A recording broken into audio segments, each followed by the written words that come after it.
Hola chicos y chicas, ¿cómo están? So a couple of days ago I had my very first CrossFit competition. So I've been doing CrossFit approximately 9 months, and if I'm being honest, I'm biting off more than I can chew by taking on this 2-day competition. But it was one of those situations where I knew it was easy to say no and then turn up on the day to watch and wish I'd done it. This had to be done. So my goal through fitness is to be prepared and ready for the calling of God, whatever that challenge may be. So why CrossFit?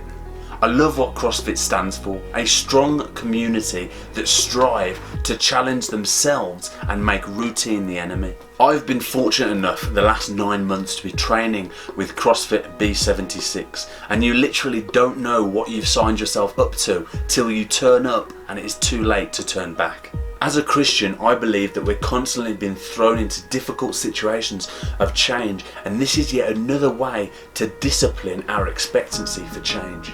I want to say a massive thank you to the guys at CrossFit B76 in Sutton Coldfield who have pushed me to be a better version of myself. I also want to say a massive thank you to the guys at CrossFit 502 who have allowed me to train here in the week's preparation before this competition. Without further ado, let's get into the first workout from day one. Scaled event 1 is called underwater, so for time you have to row 1,000 meters. We have wall balls with a 20-pound wall ball for 50 reps and burpees over the erg for 25 reps. For those that don't know, the erg is the rower and there is a time cap on this event for 10 minutes.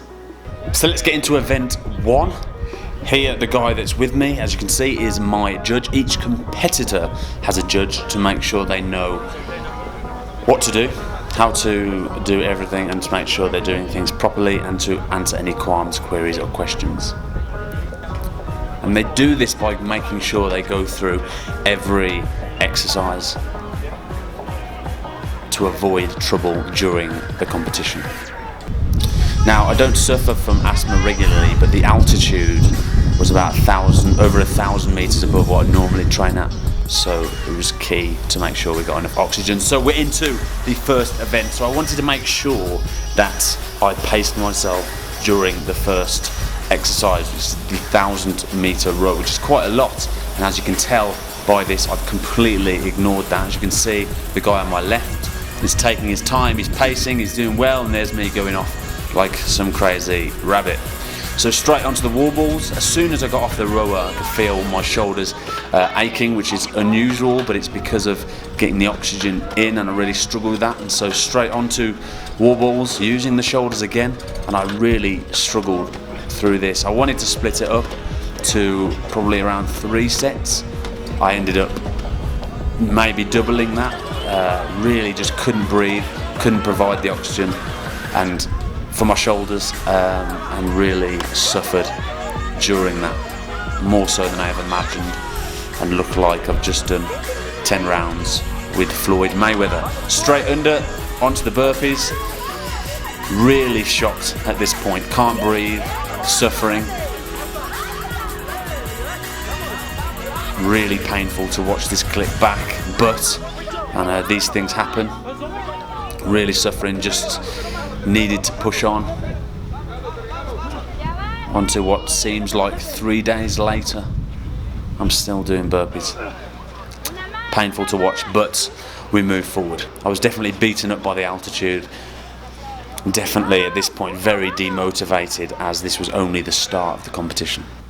So things can only go up from here. Scaled event number 2, Shuttle 90. So as in the name, it consists of a shuttle sprint, which is 5 meters and back, 10 meters and back, 15 meters and back, before then going on to a dumbbell snatch with a 40-pound dumbbell for 50 reps, back into the shuttle sprint again, then onto the dumbbell snatch for 30 reps this time, onto shuttle sprint, onto the dumbbell snatch again for 10 reps, and finish with the shuttle sprint again. With all to play for, I was keen to do well. So prior to the event, I had the chance to watch some of the other guys, and I knew that I couldn't make the same mistake again, and pacing was key.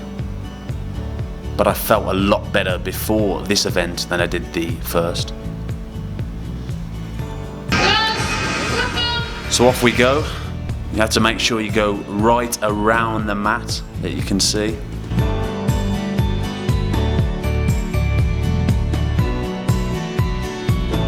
And then touch the frame at the end, and then I just slow up to make sure I can be consistent and breathe properly throughout. So off we get started with the snatches.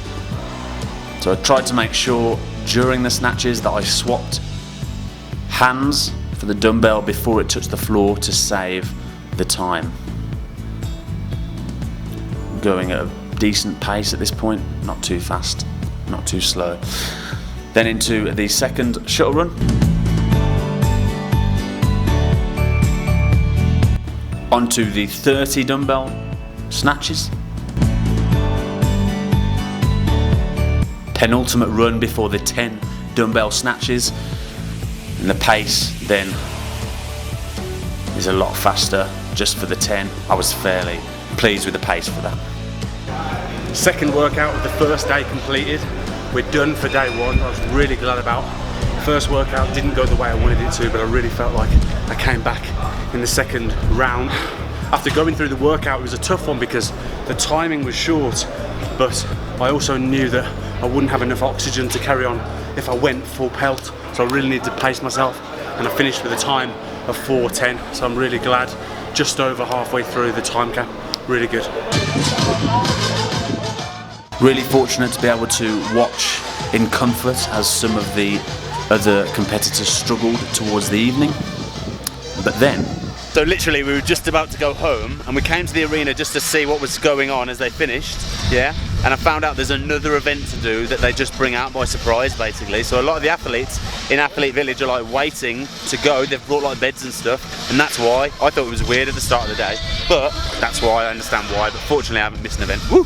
This event is 3 minutes long. It's a 400-meter run, and you use the rest of the time to do as many thrusters as you can with a 75-pound bar. Let's go.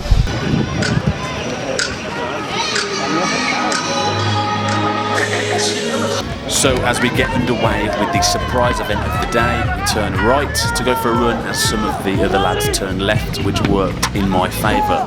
Sorry lads, but here we go. So we run around the car park and then back into the arena. Didn't really know which bar to go back to, as of course they are all the same.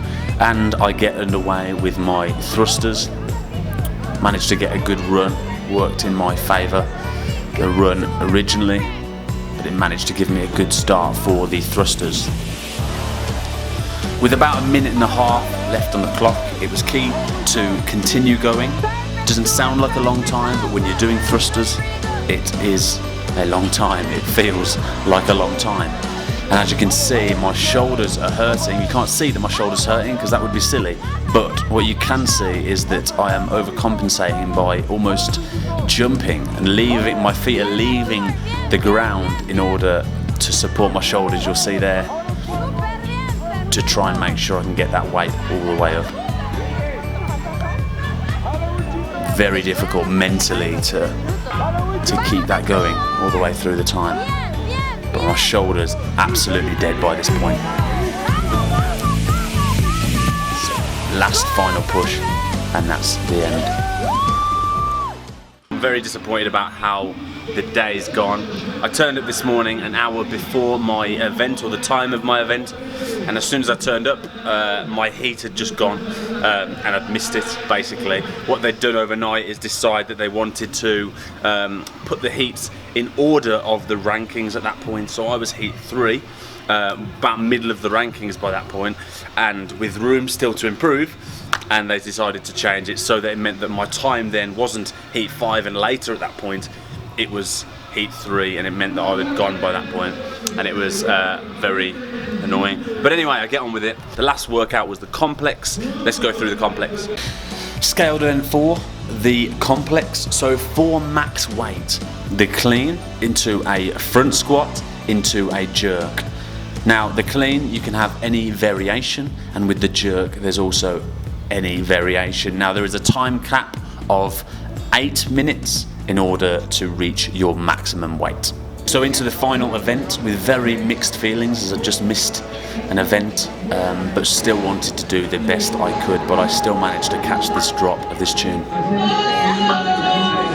Really focused on the task in hand.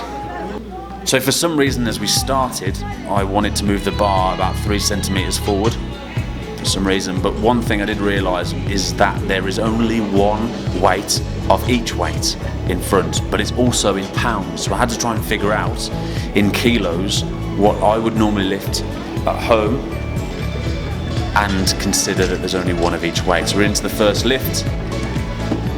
Alright, clean, squats alright, straight into the press, just decent start, probably around 160 pounds.